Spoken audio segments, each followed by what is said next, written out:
So what are we doing this week, Alan? A good question, Erin. A valid question. But really, what are we doing at all in our lives if we stop and think about the greater scheme of things? This is why we don't let you do the intros. That's true.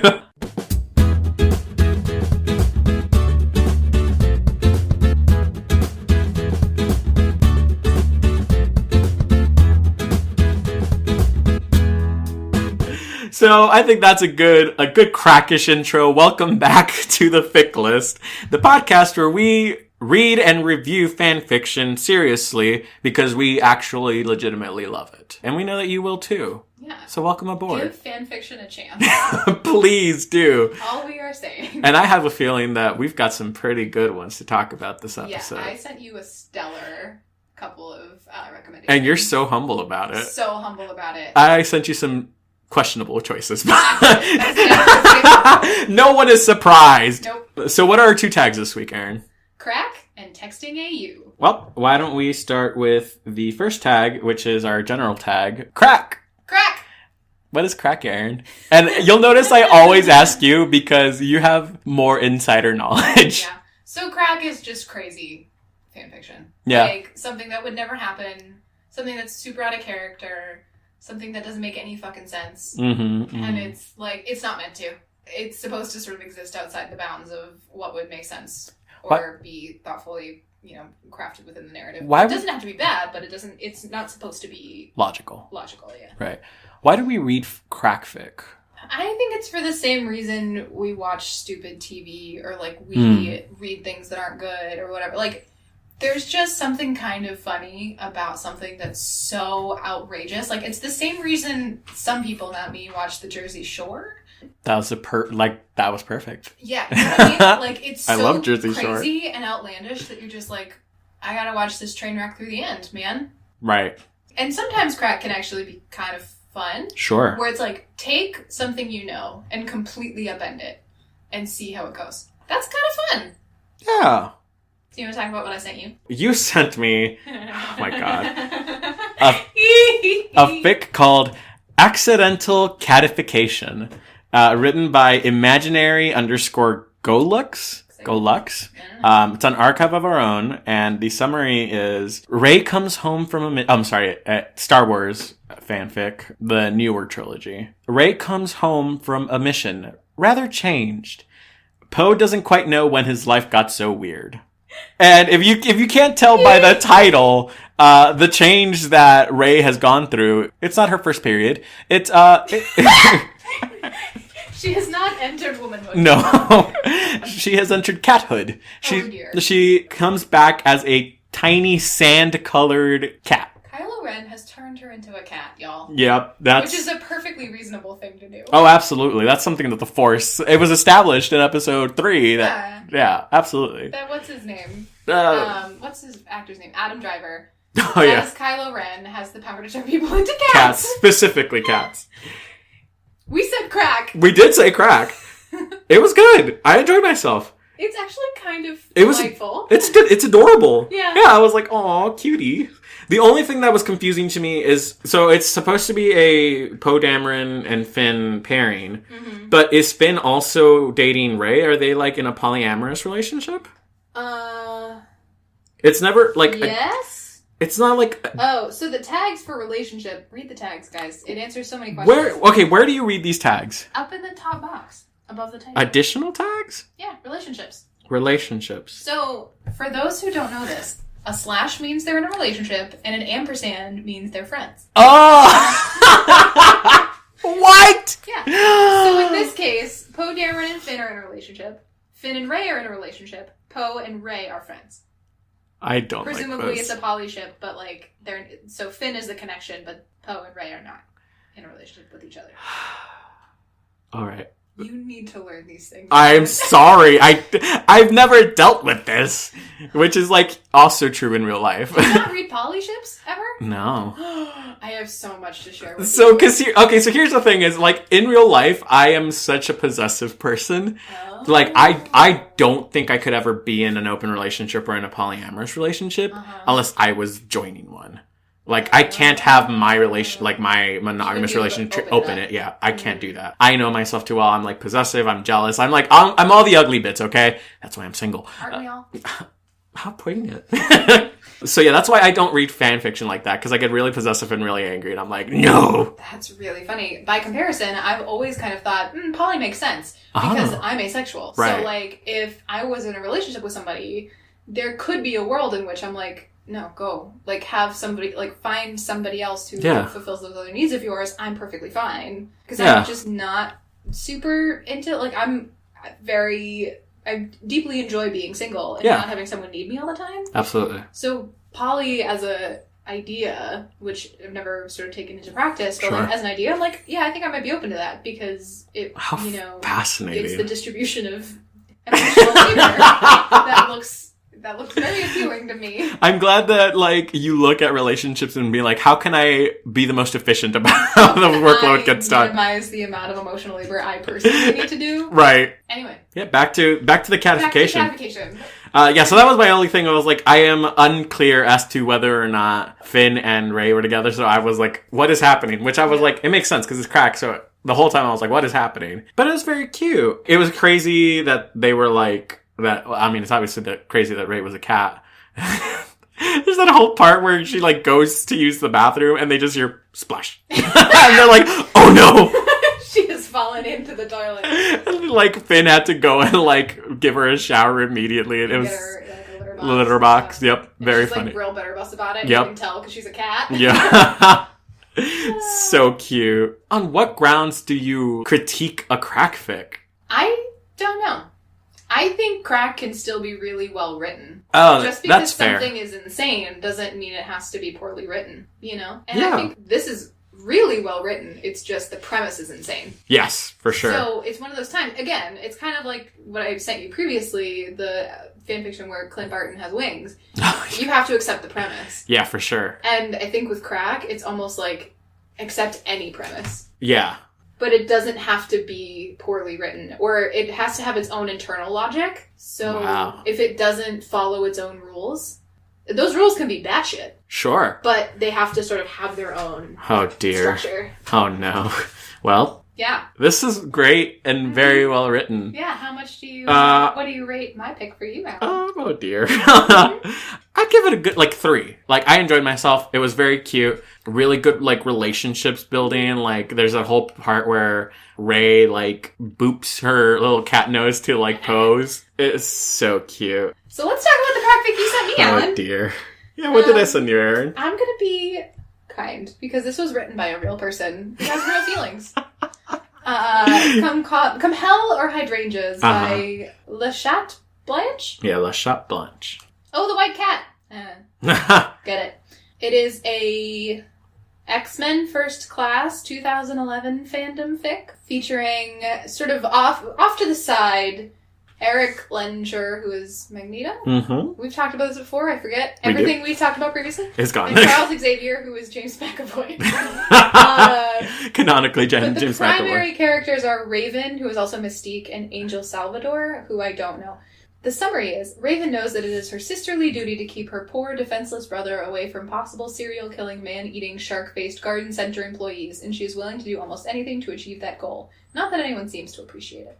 And the concept is that Raven and Charles are brother and sister, and he's clearly, on a date in a picnic or in a garden or something with Eric. He's, very... flirting. Flirting. Obviously flirting. And Angel comes across her hiding in a literal trench coat, being really creepy. Yep. And is like, what the fuck are you doing?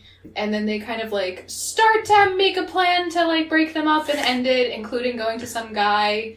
an herbologist or something. Sebastian Shaw. And getting some gunpowder to blow up the broccoli patch that they're in. Yeah. It's also a broccoli patch. So it's set in a... Set in a garden center? Yeah, a garden center, and Eric works there, and Eric is... I didn't get any of this from reading it. I didn't understand this at all. Well, that's fair. I read the part right before this, so that might be why I had more context. So, working in a garden center, Eric is in charge of, vegetation. That's his area. Vegetables. Specifically. Yes. That I got. Yes. So... Because the flower guy was like, flowers are better, and they take over the world. And they were like, okay, cool.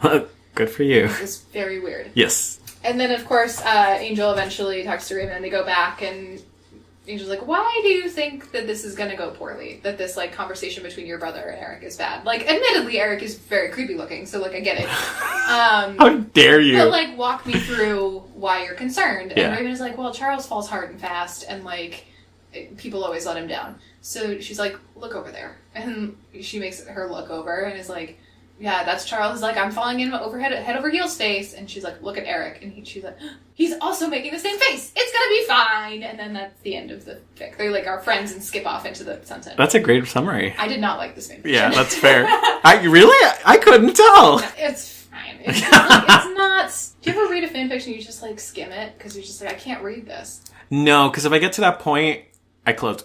Well, I would have stopped reading. Yes, absolutely. You were held hostage. Yeah, you could not do anything. This fic, and I tried to muscle my way through it. It didn't read clearly to me. Yeah. I wasn't following what was happening. It was just kind of like it read pretty young and like maybe an experienced writer. So like not to shit on anyone. Like I don't want to ruin anyone's like dreams of being a writer here.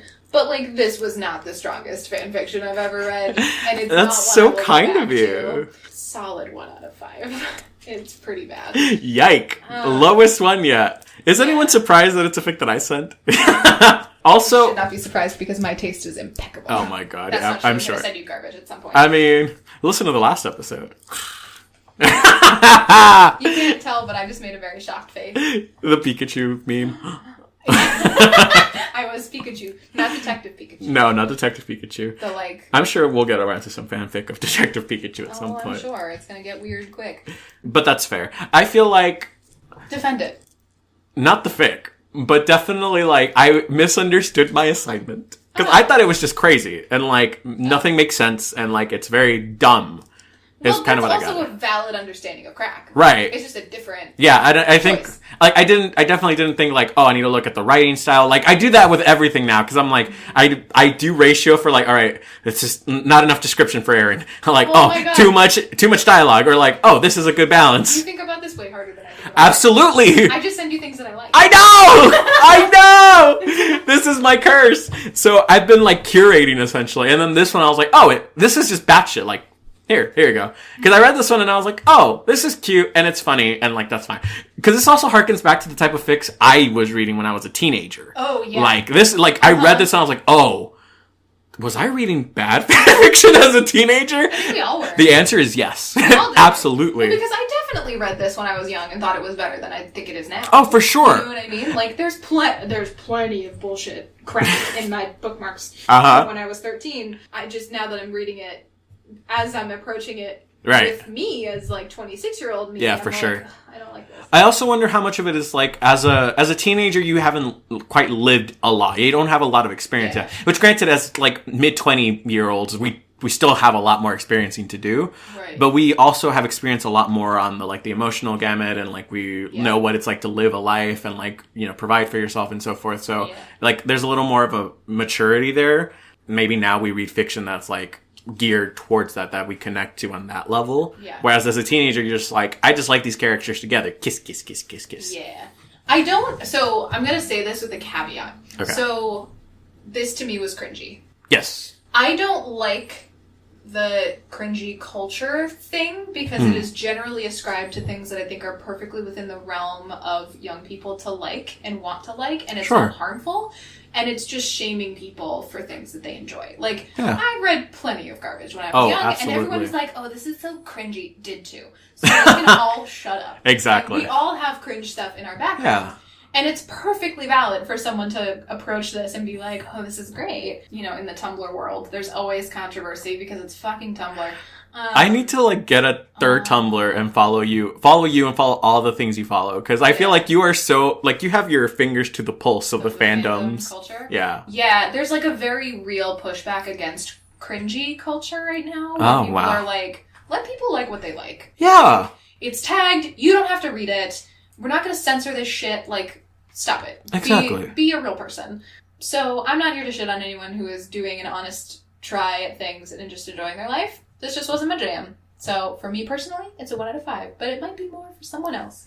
That was so good. You're the paradigm of kindness. Aw, I try. I love that. I wouldn't want someone to shit on my fanfiction. Exactly. Yeah. It's like, you enjoy the things you enjoy. Like, if someone came and, like, you know, said, oh, I don't like Pete Seeger. He's, like, the worst.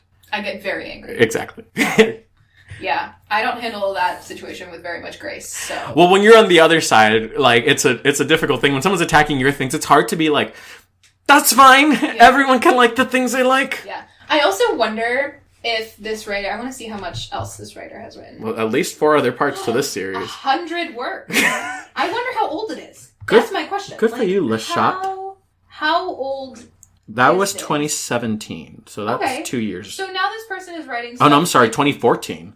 Yeah, so this person is writing 5 years. Now. I bet their writing style has grown and changed and done all sorts of stuff. So this is not an excuse to not give Le Chat Blanche a striking chance. Yeah, I mean, with 100 works, something is bound to tickle your fancy. Yeah. But yeah, that was very well expressed. Good job, Erin. I'm proud of you. Can we talk about, can we then go to the one that I sent you for the next tag? What is our next tag? I guess our we should say. next tag is texting fic. Yeah, it is. I love a text fic. It's so good. So what Alan sent me is Harry Potter, which, as we know from previous episodes, I love Harry Potter. Same. It's also a Drarry. Of course. I'm sorry. It's always going to be. Of course it is. Alan has his ships and he sticks to them. Exactly. I ship hop. I'm like, yes, but also like Harry Luna and also Harry Neville. Absolutely not. So many combinations. How dare you? People. Do you have one order at restaurants that you get over and over? Yes. I knew it. You don't try anything new. But here's the thing, I always try to try, if that makes sense. Oh, no. Like, I'm like, today I should try something new. Like, I could get the chalupa instead of the 5-layer burrito. And then you're like, I don't like this. And then, like, there's so much time between, like, I get to the counter and I'm like, beefy 5-layer burrito, please. You don't even get to order new. Nope. That's so funny. It just, it's a whole thing. It's called Howler. Yeah, it is. With no E, so it's HOWLR, which is so great. It's so great. It's by Partial to Potter on Archive of Our Own. Mm-hmm. And the summary is, Howler is the new dating application enchanting witches, wizards, and everyone in between. Are you looking for the one or a one-night stand? It's all here, folks. Howler is sponsored by Weasley's Wizard Wheezies, the same team that brought us the Spellular just 2 years ago. Ginny Weasley, famed chaser for the Holyhead Harpies, swears by the app. Guaranteed to make sparks fly, she says. The magic awaits you. What a fucking stellar summary. It's so good. It's a stellar summary. Oh my god, it's so good. I love the premise of this fanfiction. Oh boy. I love the text part. I think the only thing that is a knock against it for me is when it goes to prose. Oh, interesting. The prose is not as strong as the texting.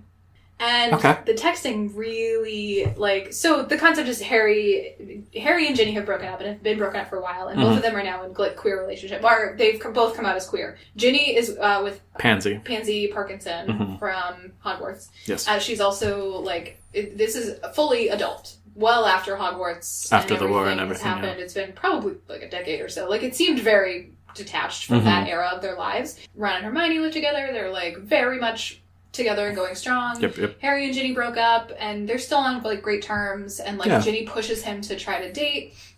She's the one who was like, I don't think you're fully straight.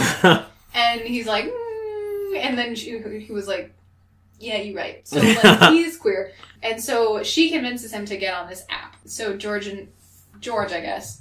Not Fred. Oh, no! I forgot about Fred. I made myself sad. R.I.P. R.I.P. It's a really bad, that was a bad death in that series. 100%. It was traumatizing. That and, like, Dobby. Spoilers. Yeah. I don't know. I think Fred was worse. But I feel like they were comparable. I think the twin thing is what gets me about that. Like, the idea of losing a twin. I'll stop. That hurts. Doesn't it hurt? Anyway, so George has made cell phones for wizards, essentially. Yes. And then this app comes out, and you can date on it. It's Tinder. It's absolutely. It is on Tinder. It is Grindr. It's Grindr. Yeah, it's absolutely more Grindr even than Tinder is, if you can believe it. So Ginny gets him on this app, and he posts, and the first person he talks to is someone called Green Viper. Yep. It is so clearly Draco Malfoy, but Harry's a fucking idiot. Which actually checks out. That checks out. He's the only one who doesn't know. And they develop this, like, texting relationship, and they text for, like, months. Oh, yeah. And they're very snarky to each other. They end up sexting a lot. Like, they develop this, like, relationship. But Viper, as he's called in the texting relationship, doesn't really want to meet Harry in real life. He doesn't want to, like, ruin it. Because he knows it's Harry Potter, because he's not a fucking idiot. Yeah. So he's like, no, we're not going to meet. Like, I need time. And Harry's like, why don't you want to meet me? Blah, blah, blah. And the whole thing that happens with X-Fix. Yeah, for sure. I want to meet you in real life. And the other person's like, no. And then drama. At one point, he thinks it's somebody else. So they meet at, like... So Harry has actually quit Auror training and is working at Hogwarts under McGonagall as they're trying to rebuild the school. Yeah, they're trying to reopen it. So he and Neville are working together there. And, like, Neville is very supportive of him. And he's like, okay, we have to go to the Yule... we're having a Yule Ball to reopen Hogwarts. Like, this is how we're going to, like, ceremonially reopen the school. Yeah. So he's there, and he, like, bumps into this guy, Nate something or not something. Yeah, I think it's not. Like, that's his last name. Theodore? Yeah. Theodore Not? Who, like, was a Slytherin. Like, a year above him. He fits kind of the parameters of what Harry knows this person to be. Because the whole thing is, like, he tells Ginny and Ron and Hermione, like...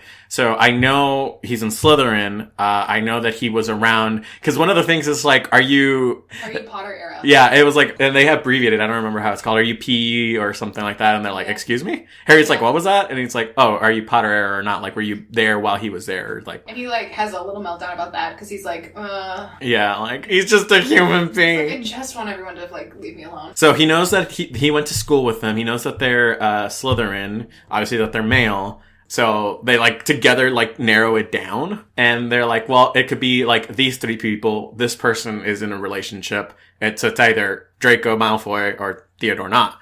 And both Ron and Harry are like, oh, so it's Theodore Not. And Hermione's like, it is very clearly Draco Malfoy. Yes. You fucking idiots.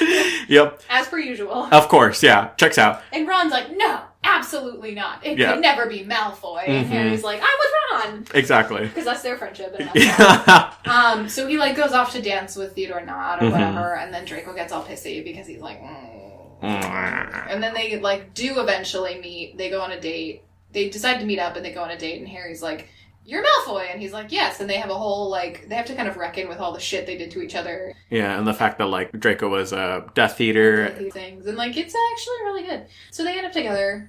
It's good. There's a lot of kind of not great sex scenes that Correct. I 1000% skipped over. That's fine. Because I was like, Although I do want to talk about, which was really cool, was at some point they want to sext and Draco like sends him a potion or something. He's like, hey, go pick up this potion from this place. I forgot about that. Yep. And then like Harry's like, okay, and Draco's like, drink it. And he's like, I don't think that I want to. Like, this is not safe. Like alarm bells are happening, but as we know, Harry Potter's an idiot who just jumps into anything Gryffindor and drinks it. And it's like bound to Draco. So like anything that Draco does on his own body, Harry feels it as if it was like someone else's hands. And like they essentially have bone sex through it. Yeah. And I thought it was really interesting. That is an interesting concept. It's like a good mechanic. I think that's the only one I remember. Yeah, everything else was really forgettable. Like I thought it was hot, but like I'm dumb. It's not. No. Validate your own enjoyment. Nah. Like, it's fine. It just wasn't like... Yeah, it wasn't like out of this world. No. And it was kind of like... Again, we've talked about this. The idea of what hot sex might be. It was also attempting to be kind of kinky. And like... Oh, yeah, I forgot about that. And it was the mildest kink. Yeah, but sometimes it comes across as just kind of weird. Yeah, I get that. Not that kink is inherently weird, but sometimes when it's written poorly, you're like, oh... Yeah, like, maybe isn't your thing. Definitely should have leaned into it. Like, if that's what we're doing, then let's go. Yeah. But don't be like, well, kind of. Yeah. It, like, wasn't super great. Exactly. But, that said, this was a perfectly enjoyable... I enjoyed myself a lot. 2.8. Wow, rude.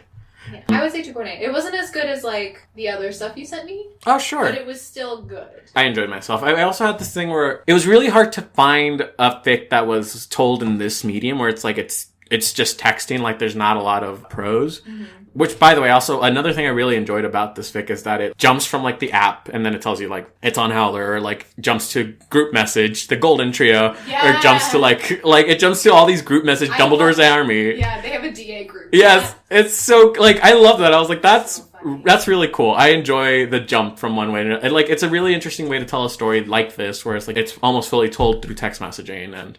it jumped out into prose when it felt it needed to, and I enjoyed that. One thing that I wouldn't have remembered, but was an interesting facet to the story, was Teddy. Oh, that's right! Yeah.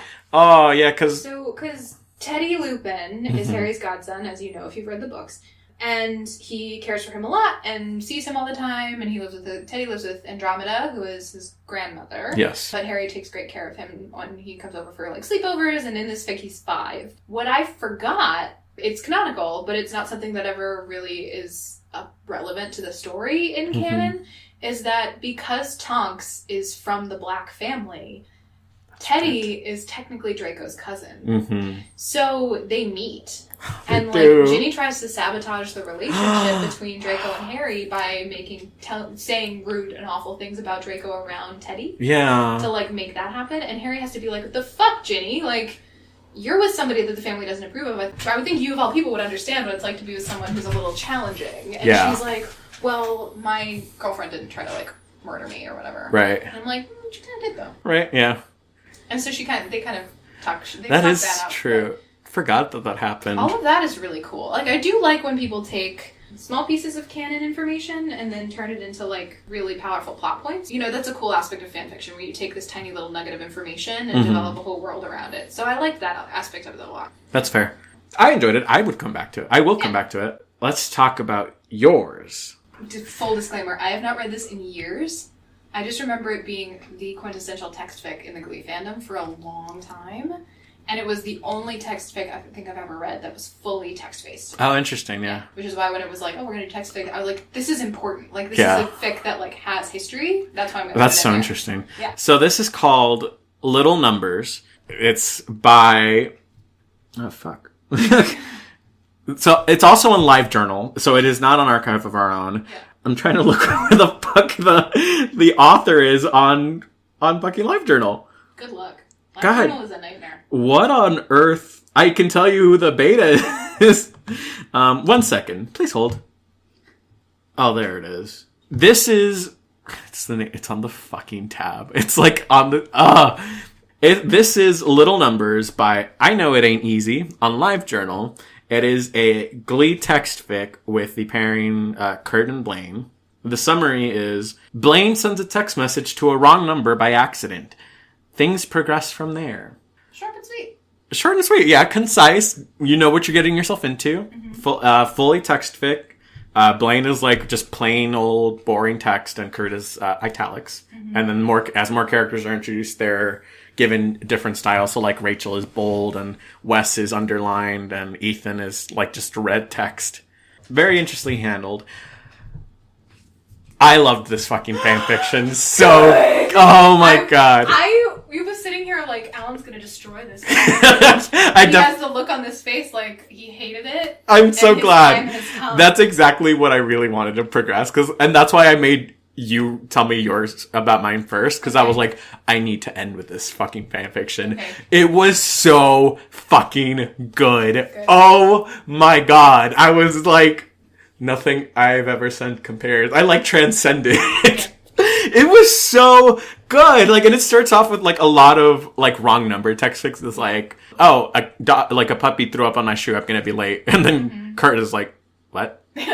Who the fuck is this? And then like Kurt is bored in fashion design class, and he's like, wait, no, talk to me, please. Yeah. Tell me more about this puppy. Yeah. What kind of puppy is it? And it's all in... The guy's like, aren't you in class? The guy, Blaine, is like, aren't you in class? Stop texting me. It was the wrong number. And Kurt's like, but I'm bored.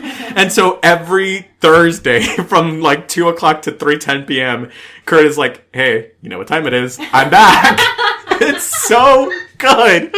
Oh, and then, it's just so good. I have to reread this. You absolutely. It's so good. I can't keep saying it. I'm glad. No, because I genuinely, like, you tricked me. I definitely thought you were going to be like, 0 stars. No, absolutely not. Oh, so good. So yeah, Kurt, they're both living in New York. Kurt is going to Parsons to study like fashion design and stuff. And Blaine is at NYU studying music education. And that's the thing on its own. You're like, oof. Kurt is in a relationship with Ethan. So when it starts to get like flirtiness, at some point, like Blaine is like, oh, I don't remember. Actually, I don't remember who said it, but someone was like, Oh, I think Kurt was like, well, I'm sure you can get like a girlfriend anywhere. And like Blaine was like, oh, how nice of you to think that I'm straight. And he's like, no, I'm gay. And Kurt is like, oh, I am also gay and in a relationship. And that very quickly puts a thing like, ooh, because they both know they've been flirting. And Curtis must be in that thing of like, well, it's harmless because he's straight and I don't know who the fuck he is. Right. But now that he's gay, it's like, oh shit. There's a potential. Yeah, that's an extra layer. Yeah. Because they're getting along really great and like, it's so good. There's moments where like Blaine has a bad day. Mm-hmm. Oh, because Blaine was also in a relationship and then early on gets dumped. And so he has a really bad week. And like Kurt starts texting him outside of Thursday and be like, hey, you want to talk about it? Like, it's okay to like have a bad week or whatnot. And Blaine was like, no, fuck off. And like a week later, Blaine texts like, hey, I'm sorry. I was having a really bad week and I shouldn't have flashed out at you like that. And Kurt was like, well, you don't owe me anything. Like, I don't know you. I'm not your friend technically, but if you wanted to talk, I'm here for you. It was such a good moment where Blaine talks about like, well, this is what it is. And like, I'm not close to my family and stuff. And it's around Christmas time. Christmas! And Kurt is like, oh, so are you flying out to be with your family? Or are they coming? Oh, no. Sorry. I'm remembering all the details. I just read this like 3 days ago and I loved it. Blaine is having a bad day and Kurt's like, well, tell me about it. And Blaine is like, well, I walked into my apartment and I had gifts were waiting for me. Like they just came in the mail. And Kurt is like, well, isn't that a good thing? And Blaine says, well, no, because this means that my parents really aren't going to come. I was kind of expecting that they would like surprise me or something. But like if the presents are here, then it means that they're not. Mm-hmm. And Kurt is like, what? You mean you're not going home? And Blaine's like, nope. And he's like, that's why I hate Christmas. Yeah. And Kurt is like, this is not happening. Yeah. So he starts doing like little gifts for him and was like, all right, so now go to the Museum of Natural History and do this. And like, it's a bunch of really cute little things. And I love it. It's so good. Oh, I forgot to mention that like one of the other things is that Blaine hates Tuesdays. Cause he's like, I feel like everyone hates Mondays. Together it's a collective experience. Everyone hates Mondays. But then once Tuesday hits, everyone's like, all right, bye, peace, you're on your own. And he's like, but Tuesday sucks because it's like, it's not the middle of the week. It's like not the first of the week where everyone hates it. It's just this random day that is good for nothing. It's the sophomore year of the week. Yeah, exactly. Does anyone else have a rough sophomore year? Yes. Yeah. Absolutely. Because you're not a first year anymore. Exactly. So you don't get all the fun like events and like people being like, how you doing? Everyone's like, you got this, right? And you're like, no, I'm still a scared little cookie. Yep. Scared little cookie. What do you mean I have to pick my major? Yeah. So Kurt sends him to a coffee shop, his favorite coffee shop, and he's like, every Tuesday you will have coffee on me. Always. And Blaine was like, watch out. You like, always is a pretty strong word. And Kurt says, I know, I'm never wrong. Always. There will always be coffee waiting for you there. And I was like, that is so sweet. It's so cute. It's so cute. There's like, it's 20 chapters, like 21 actually. If I recall correctly, it's pretty long. Like, the word count is higher than most of the other stuff we've been sending back and forth. It's not, and it wasn't terrible. Not like crazy. It's a fast read because it's text fic. Yeah, exactly. As eventually Blaine is like, he's in love with Kurt, but Kurt is still in this relationship, and he's like, I can't do that to Ethan because I love him. And the whole thing is that when I moved to New York from Lima, Ethan like gave me strength to like be confident and be myself, so I owe him a lot. And it's that feeling of like, I owe you something, so I have to be loyal to you, and not necessarily like I still love you in that way. Like, it was really interesting. It's a complicated dynamic exactly. to experience, and a very sophisticated thing for a fan fiction. Exactly. It's obvious that like Blaine really has feelings for Kurt, and Kurt has feelings for Blaine, and like Rachel and Wes, Rachel who is Kurt's roommate, and Wes who is Blaine's best friend, are like, oh my god, you're a fucking idiot. Just dump your boyfriend and be together. Yeah. Essentially. Clearly this is where this is going. Yeah, and there's this really interesting moment where I don't even remember exactly what happened, but they have a falling out for a second, and then Kurt is like, I'm sorry about it, let me make it up to you. the Museum of Natural History hosts a sleepover every year, and it's usually always booked up, but there are a few slots left. So get your niece and nephew and like go and have a good time. Because one of the little gifts that Kurt gave Blaine is to go to the museum and lay under the giant whale. It's so cute. I need to tell you that this fan fiction directly targeted me, like, so many times. Because you were like, this is my when I went to New York in January, one of the things I told my best friend, I was like, we need to go see the whale. Like, I need to see this whale. How could I possibly have known this? This is fantastic. Oh, you saw the Instagram. I didn't. Oh, well, rude. That was a genuine, how could I possibly have known this? Because I don't pay attention. Yeah, obviously. I'm not a good friend. No. Do I know when people's birthdays are? Nope. Oh, rude. So yeah, like the blue whale was a big thing in the fic, and I loved that blue whale. So when that happened, I was dying. I was melting into a puddle. I was like, ugh. And Blaine is very fond of that spot too. He loves it and stayed there for like an hour, and he's like, this is just perfect. Like, thank you for this. And then they have the falling out. Kurt says, go to the sleepover with your niece and nephew, and they go. And Kurt's friend who works at the museum is Alex, and says, is he single? Can I hit it? And Kurt is like, yeah, as far as I know, he's single. Yeah, just be careful with him. It's not someone to just like fucking dump. So Alex gives Blaine his number, and then Blaine and him go on a date. And then the next morning, Alex texts Kurt and he's like, well, you had me tricked. Your friend like fucked me hard and then left before I woke up. Oh, and no. You're left with like a, uh-oh. What just happened? This is not gonna go well. My heart, I was like, oh no! Like, there's something about, and I think it goes back to like my possessive, like jealous type thing, or like my, like when people sleep with other people in a fanfic, it like gets me really bad. I'm like, no, why? Yeah. I'm trying to be an adult about it every time, but it just gets me like in a way that I don't know why. So that was a facet, and then Blaine was like, I'm sorry, like I hope I didn't make it weird between you and your friend, and Kurt was like, oh, don't worry about it. Yeah, it's cool. He's It's a slut. fine. Do whatever you want. I Yeah, don't really care. exactly. You don't know me anything. Toward the end, Kurt breaks up with Ethan and realizes like, hey, I can't like, oh, I'm sorry, because Kurt hadn't told Ethan at all that he was texting Blaine. And then at some point he's like, I need to tell him because like it's not right to keep that from him. So he tells Ethan, and Ethan is like obviously upset because he's like, you're texting this other single gay man, and it looks like you guys are always texting, and it looks like you look happy, and like he's like, you know, that's fine, I trust you or whatnot. But after that, Ethan becomes really, really insecure. And every time he sees Kurt texting like Rachel or Kurt texting his dad, he freaks out and he's like, who are you texting? Like, let's have sex right now. Let's have sex. Yeah. And it's like, Kurt saw what it was doing to him, and he's like, and that's not fair to do to him. I can't do this. Exactly. And so he breaks up with Ethan, not to be with Blaine, but just because he can't do that to Ethan. And it's so sad, and everyone was like, oh, we're so sorry. And Rachel's like, yeah, I'm sorry, but you knew it had to happen at some point. And she mentions like, it's not that I didn't like him, it's just that like I could see that you weren't at the most happy you could be, like when I see you talking to Blaine. And so, there's that moment where Blaine is like, we need to meet. I need to meet you, please. And Kurt was like, okay, go to the cafe at this time and I'll be there. So Blaine sits there and sends follow-up messages to Kurt. He's like, hey, you're like 15 minutes late. I just want to make sure you're okay. Kurt, hello. And then Kurt's like, hey, I can't come. Something came up. Bye. And he left. He tells Blaine later that he was standing right outside the cafe, but he couldn't open the door because it would make Blaine real.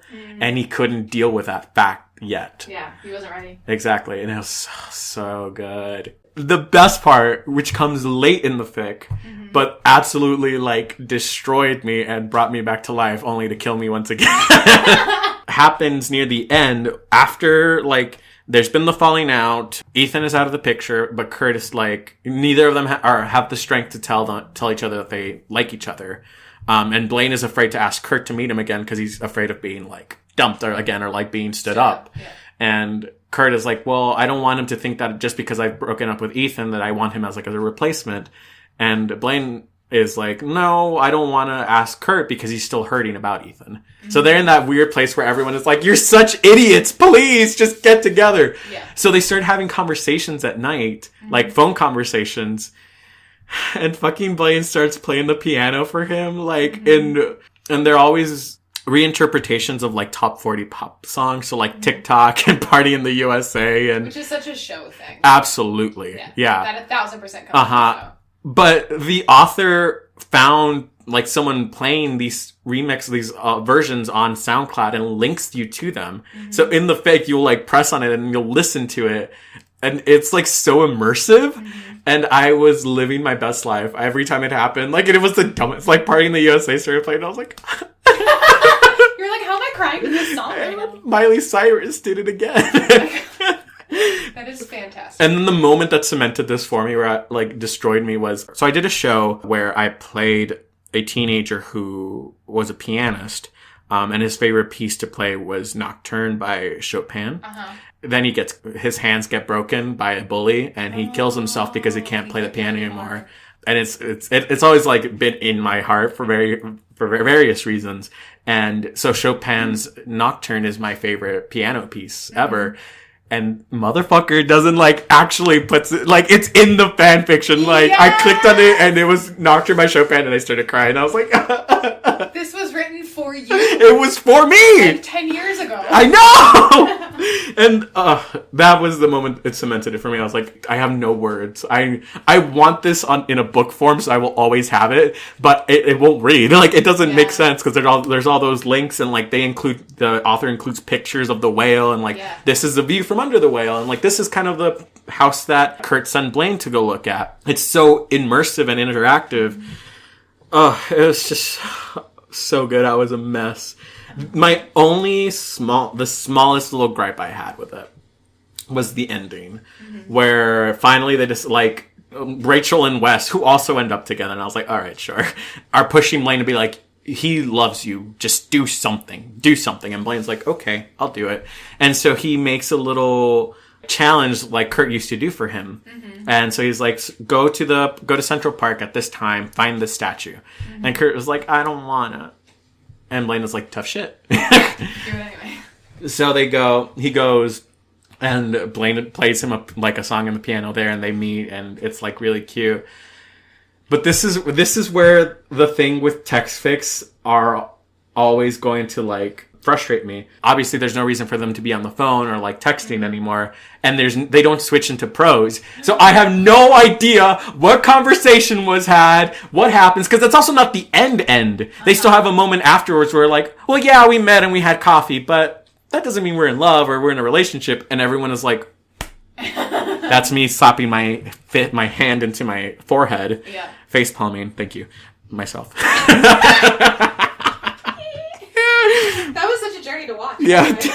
That's where it suffers for me. And then at the very end, they have a date set up, and Blaine says, I can't wait until morning. Would you meet me at this diner, like, right now? And Kurt is like, I'm on my way. Yeah. And so they're like, I'm out. I think Kurt's like, I'm outside. And that's the end of the fic. So I don't get to see anything. Like, I don't get any closure. I don't get to see the, like, I love you or the whole hand.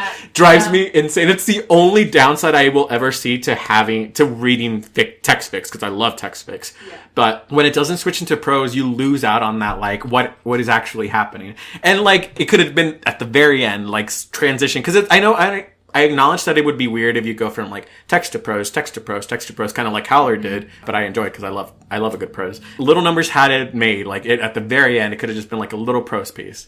That's just my personal thing, because I know that it's perfect, it's wonderful. Go read this fan fiction. Oh my god. Yeah. So good. That's so fantastic. Because I remember reading this as it was being written. I would not have been I don't know how you do this. It would destroy me. Yeah. So I remember following it. I must have found it on Tumblr or something. Like someone somewhere had been like, this is the most incredible fan fiction I've ever read. Everyone read it. When was this actually posted? I have 2012. Okay. So yeah, I would have definitely been on Tumblr by then. It would have been, someone was like, oh my god, I'm reading this really incredible. Started 2011. And 2011. Reading this really incredible fan fiction. You have to read it. And I remember waiting for updates to this fic, like waiting for updates to a TV show, but more stressful because it wasn't a consistent release schedule. It was just whenever people write whatever. And I just remember that being like one of the best fan fictions I'd ever read.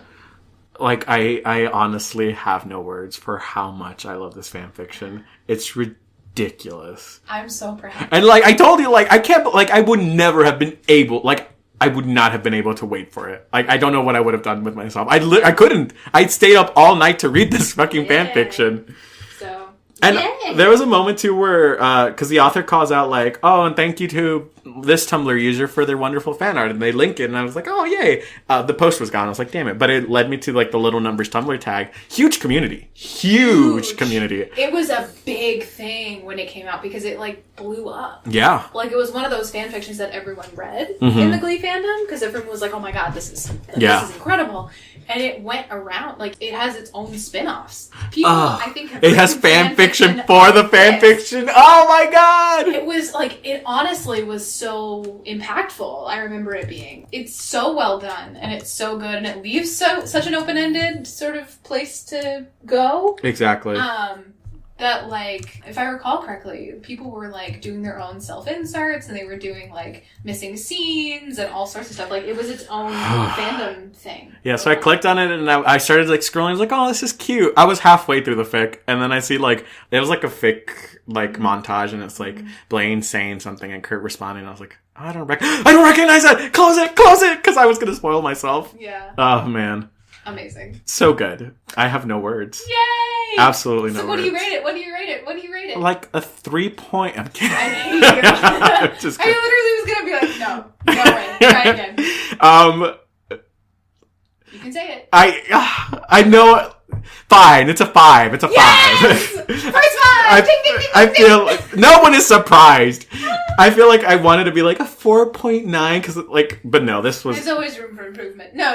And this is, like, definitely a thing where, like, it doesn't have to be the only 5 ever. Yeah, absolutely. But, like, I'm so glad you enjoyed it that much. I can never compete with this. It changed. I set the bar too high. It changed my life.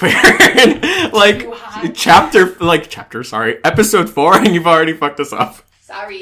That's if you don't send me another one of these, I just added I've added a few categories to our episode ideas. I really want to look at other fan fictions that made a splash in the fandom. Yeah. Because that was really interesting. I didn't know that there was that was a thing. Because again, in the fan fictions that I read when I was a teenager, all anime, there was one in the particular fandom that I read that was huge, and it was like the quintessential fanfic that you had to read. Yeah. And it was amazing. But I was like, oh, so I guess that means that there must be something equivalent to that to the big fandoms, and I wonder what they'd be. Yeah, I don't know, because I can't think of any big, huge, splashy fan fictions for a lot of the fandoms I'm in. The only thing coming to my brain is My Immortal, which...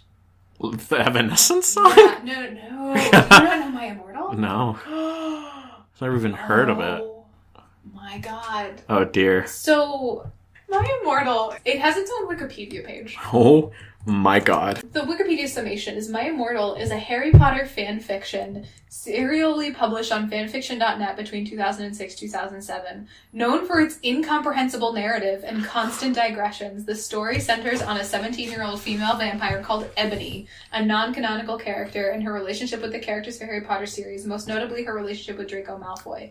Ultimately, she is prompted by visions to travel back in time and try to defeat the main protagonist of the series, Lord Voldemort.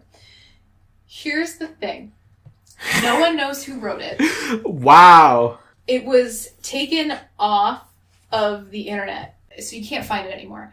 But it's the blurb that people use to make fun of fanfiction that's like, my name is Ebony Dark Dementia Way. I'm wearing black combat boots and black fishnets and a black corset.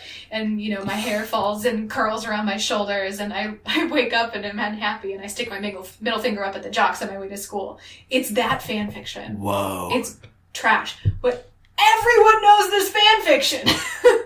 In September of 2017, someone claiming to be the author updated a Fiction Press account stating that she had created an active Tumblr account under her real name. An effort to locate this Tumblr account resulted in the account of young adult novelist Rose Christo. She has since stated that she was one of the 2 co-authors of My Immortal and has provided evidence of her authorship to Macmillan Publishers. But controversy that same month over factual errors in her then forthcoming memoirs has led to doubt about her authorship. Oh my god. Christo has claimed that it's satire in 2017 and not genuine fanfiction. But we still don't know who wrote it Yeah. for real. Uh-huh. But its legacy lives on, and it's garbage. I just started reading the first sentence of the plot summary says, the protagonist of the story is Ebony, parentheses, occasionally Enoby, Ebony, Ebori, Enabi, It's bad. Enopbi, Egogi, Terra, or Ebori. Holy shit, dude. Really bad. We're gonna have to do a series. We're gonna have to... Yeah, but that's like... In fandom history, that's one of the ones that, like, everyone knew about My Immortal. I did except not. you. Yeah, I was in a different faction. I was in Japan. You Were in in Japan. Japan. So I can think about stuff like that, but I don't, and then Little Numbers was the Glee version of, like, actually good fan fiction that everyone loved and read. I bet you there's more, though. I bet you there's got to be something that makes a huge splash. Yeah. Readers, what would you say is your quintessential fan fiction and your preferred fandom? Yeah. Like, send us your recommendations and maybe we'll read them. Yeah, that'd be great. Because obviously I need help. I'm still looking. Can we talk about the fact that I had to extend a week past our deadline to submit these because I still couldn't find a good, like, what was my last one? Fake dating. I had such a hard time finding a fake dating one. Yeah. Send us your recs. Please do. Nothing makes us happier. Yeah, honestly. Yeah. Can always read more fanfiction. Yeah. Yay! I'm so glad you enjoyed it. Ugh, Erin, I'm staring out the window looking for words and I have none. Well, that sounds like a great end to this episode. I think so. Everyone, follow us on whatever listening, streaming place Alan puts this up on. I'm just going to put it up into smoke signals and you have to find it. We're going to broadcast on radio. Yeah, it'll be a scavenger hunt a la Little Numbers. Yeah. Oh my God. So, like and subscribe, which is a YouTube thing. But we're going to pretend it's this. I have a short film called Like and Subscribe. Oh, I didn't know that about you. Yeah. Keep on listening next week when we explore new tags, new AUs, all sorts of things. And by next week, I mean whenever we post the next episode, because there's no schedule for this. Just keeping those expectations low. We're like fanfic authors. We might post in 3 days, we might post in 3 years. You never know. That's actually brilliant. I kind of love that. Yeah. All right. All right. Bye, y'all. Bye.